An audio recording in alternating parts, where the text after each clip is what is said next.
अगर आपको किसी पेड़ के नीचे एक सफेद बिल्ली बैठी हुई दिखे तो उसे प्यार से नहीं, डर से देखो, क्योंकि हो सकता है वो एक बिल्ली नहीं बल्कि मौत का एक संदेश हो। आज की कहानी शुरू तो एक रोमांटिक ट्रिप से होती है, लेकिन खत्म होती है मौत पर। आज की कहानी एक बहुत ही डरावनी जगह की है, एक ऐसी जगह जहाँ के पेड़ के साथ बहुत सारी कहानियां भी दबी हुई हैं। ये कहानी है एक आत्मा की, एक पाप की, एक इंतजार की और एक सफेद बिल्ली की। आज की कहानी के कैरेक्टर्स का नाम है अनय और दीप्ति। ये दोनों ही अपने कॉलेज के सबसे प्यारे कपल्स माने जाते थे। उनके दोस्त तो उन्हें सोलमेट्स यानी जीवन साथी बुलाते थे और अनय और दीप्ति इन दोनों को ही घूमना बहुत पसंद था। तो ये एक ट्रिप डिसाइड करते हैं और वो ट्रिप होती है उड़ीसा के चिलिका लेक की। वैसे तो घूमने में बहुत मजा आना चाहिए, लेकिन इनका ये सफर सेलिब्रेशन या खुशी नहीं बल्कि सिर्फ एक डरावनी कहानी और डरावना एक्सपीरियंस बन गया। कैसे, वही जानेंगे इस स्टोरी में। और एक चीज जरूर ध्यान रखना कि समय के साथ ये स्टोरी थोड़ी और ज्यादा गहरी, डार्क लेकिन इंटरेस्टिंग भी होती जाएगी। पर उससे पहले हेलो गाइस, मेरा नाम है अविनाश कुमार और आप देख शो हॉरर स्टोरीज। जिस दिन ये लोग ट्रिप गए थे उस दिन कुछ दिनों तक तो सब कुछ नॉर्मल था, ठहाके लगाकर हंसना, सेल्फीज लेना और थोड़ी बहुत खट्टी मीठी मस्ती करना। लेकिन जब अनय ने रिजॉर्ट का देखभाल करने वाले इंसान से ये सुना कि यहाँ जंगल के कोने में एक पेड़ है, एक पेड़ जिसके बारे में लोग बात करने से भी डरते हैं और उस पेड़ को मौत का दरवाजा कहा जाता है। जब अनय ने इस चीज को सुना तो किसी भी इंसान की तरह उसके अंदर भी एक क्यूरियोसिटी, जानने की इच्छा जागी। जब अनय इस कहानी को सुन रहा था तो उसने सुना था कि उस केयर टेकर ने एक चीज बोली थी कि शाम के अंधेरे के बाद तुम्हें उस जगह पर नहीं जाना है। लेकिन वो कहते हैं ना गाइस, प्यार में लोग अक्सर लॉजिक नहीं सोचते हैं। प्यार कैसे, आगे सुनो। अनय ने सोचा वो खुफिया जगह एक परफेक्ट पॉइंट होगी सनसेट यानी सूर्यास्त के बाद दीप्ति को प्रपोज करने के लिए। शाम को अनय, दीप्ति और वो ग्रुप जो रिजॉर्ट में रुका था वो सब लोग उस पेड़ के पास तो गए थे। तो अब समय हो चुका था 6:45 और सारा ग्रुप लौट रहा था। लेकिन अनय ने दीप्ति से बोला कि मैं तुम्हें एक सरप्राइज देना चाहता हूँ। जब वो लोग जा रहे थे तो रास्ता काफी सुनसान था, हवा में अजीब सा ठंडक और डर महसूस किया जा सकता था। लेकिन फिर भी अनय तो ये सारी ही चीजों को इग्नोर कर रहा था। एंड गाइस, जैसे जैसे ये दोनों आगे बढ़ रहे हैं उनके सामने वाले पेड़ों के पीछे से एक बड़ा सा पेड़ दिख रहा है जो कटा हुआ है और जो पीपल का पेड़ है। उस पेड़ पर एक झूला भी टंगा हुआ था जो टूटकर नीचे लटक रहा था और उस पेड़ की कुछ लताएं भी थी जो दिखने में काफी ज्यादा डरावनी थी। लेकिन फिर भी दीप्ति उस पेड़ के पास जाती है क्योंकि अनय कहता है। लेकिन कहानी में ट्विस्ट ये है कि जैसे ही वो उस पेड़ के पास जाती है दीप्ति की आंखें ऊपर टंग जाती है और वो पूरे तरीके से कहीं खो जाती है और वो अनय का हाथ कस के पकड़ के बोलती है, अनय वो देखो उजली बिल्ली। अनय जल्दी से ऊपर देखता है लेकिन ऊपर कोई नहीं था। वो दीप्ति से पूछता है कि कहाँ है बिल्ली, मुझे तो कोई नहीं दिख रहा है। जब अनय ऊपर बिल्ली को देखने के बाद नीचे दीप्ति को देख रहा था तब तक दीप्ति का चेहरा एक बहुत ही डरावना चेहरा बन चुका था। उसके चेहरे पर एक अजीब सी क्रीपी डरावनी स्माइल थी और वो कहती है वो बिल्ली शायद सिर्फ मुझे ही दिख रही है और वो मुझे बुला रही है। अनय कहता है तुम कुछ भी कह रही हो यार, मैं तुम्हें जिस चीज के लिए आया हूँ वो करूँ। अनय के ये बोलते ही दीप्ति होश में आ जाती है और उसे कुछ याद भी नहीं होता है कि अभी क्या हुआ था। वो कहती है हाँ, हम जिस चीज के लिए आए हैं वो तो करो। अनय अपने हाथ से रिंग निकालता है और घुटनों पर बैठकर दीप्ति को प्रपोज करता है।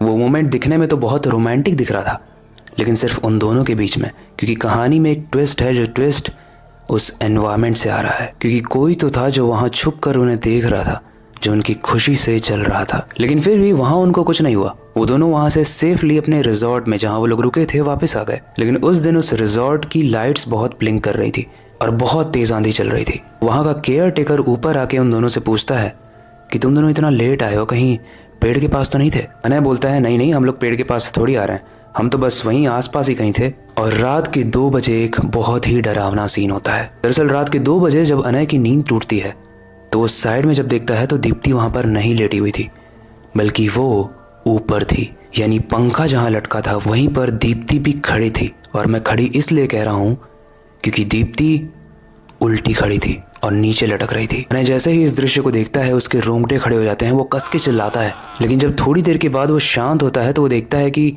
दीप्ति ऊपर वाली दीवार पर खड़े होके कुछ बड़बड़ा रही थी। थोड़ी ही देर वो बेड पे गिर जाती है। अनय उसे उठाने की कोशिश कर रहा है, दीप्ति तुम दीवार पे कैसे चल रही थी और ये सब क्या हो रहा है, मुझे बहुत डर लग रहा है, प्लीज उठो, मुझे बताओ। दीप्ति थोड़ी देर में उठती है और बताती है कि मैं सो रही थी और मुझे सपने में दिखाई दिया कि एक उजली बिल्ली मेरे सपने में आई और धीरे धीरे जब मैं उसे देख रही थी तो उसका फेस का स्ट्रक्चर चेंज होने लगा।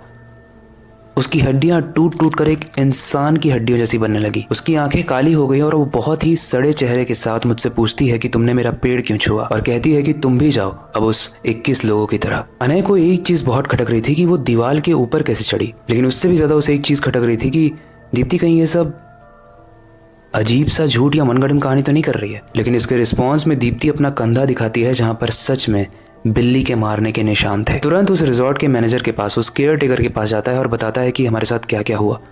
वो केयर टेकर बोलता है, मैंने आप लोगों को मना किया था, मैंने आपको मना किया था कि उस पेड़ के पास रात में मत जाना। और फिर वो केयर टेकर वो कहानी सुनाता है जिसकी वजह से वो पेड़ भूतिया है। दरअसल ये पेड़ अपने जमाने में बहुत ही बड़ा और विशाल हुआ करता था, लेकिन एक बार एक औरत की इज्जत के साथ जब खेला गया तो उस औरत ने ही इस पेड़ के ऊपर से कूदकर सुसाइड कर लिया। उसके बाद से यहाँ के लोगों के साथ बहुत ही अजीब अजीब हरकतें होने लगी, जिसकी वजह से यहाँ के लोगों ने उस पेड़ को काट दिया। तो जितना पेड़ आप देख रहे हो अभी, उतना पेड़ नहीं था, ये बहुत बड़ा पेड़ था। जब इस पेड़ को काटा गया तो ऐसा माना जाता है कि बहुत तेज आवाज सुनाई दी थी, और जो भी उसके पास जाता है तो वहां तो वो उसे कुछ नहीं करती है, लेकिन वो एक बिल्ली बनकर उनके घर में आती है और उनके सपनों में तंग करती है और उन्हें खा जाती है। उस रात इन दोनों को समझ में आया कि क्यों इस पेड़ के पास नहीं जाना चाहिए था। अब ये सब कैसे ठीक किया जाए, उस बिल्ली को कैसे अपने सपने से निकाला जाए, ये तो उन्हें नहीं पता था।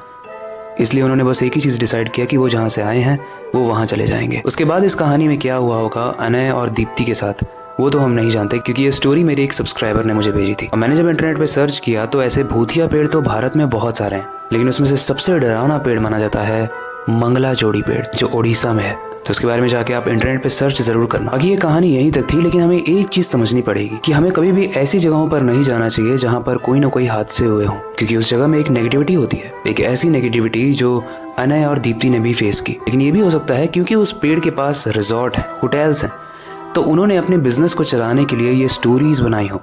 और ऐसी स्टोरीज वो लोग नहीं दबने देते जहाँ पर बिजनेस का फायदा होता है। तो अब आपको क्या लगता है कि मंगलाजोड़ी पेड़ की जो इतनी सारी कहानियां हैं वो सच हैं या फिर बनाई हुई कहानियां हैं, ताकि वहाँ के लोगों को, वहाँ के लोकल्स को बिजनेस मिलता रहे और लोग वहाँ के बारे में जानने में और इच्छुक हों और वहाँ पे और ज़्यादा टूरिस्ट आए? आपको क्या लगता है, ये एक सच्ची घटना लगती है या मनगढ़ंत घटना? हमें कमेंट सेक्शन में ज़रूर बताना।